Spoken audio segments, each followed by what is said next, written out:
বিদায় নিয়েছে কনকনে শীত। ঋতুর পালা বদলে বসন্তের ছোঁয়া লেগেছে চীনে। ঋতুরাজ বসন্তে প্রকৃতি সেজেছে তার আপন নিয়মে। নিজস্ব সংস্কৃতিতে প্রকৃতিকে বরণ করতে চীনের জিজাং গ্রাম যেন সেজেছে রঙে ঢঙে। বিশেষ করে মৌসুমে চাষাবাদের উত্তম সময় চীনে। কৃষক নানা আনুষ্ঠানিকতার মধ্য দিয়ে বরণ করে নিচ্ছে ঋতুটি।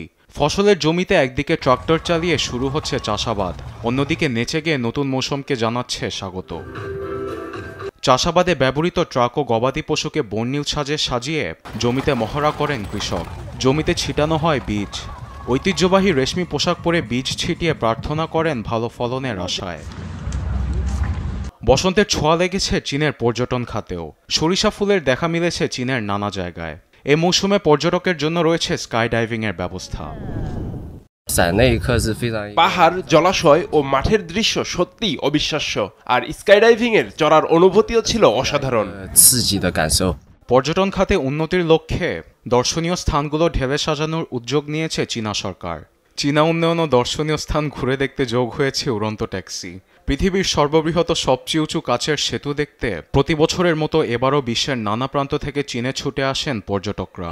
বসন্ত মৌসুম বড় অবদান রাখে দেশটির রাজস্ব খাতে। নিউজ ডেস্ক, দেশ টিভি।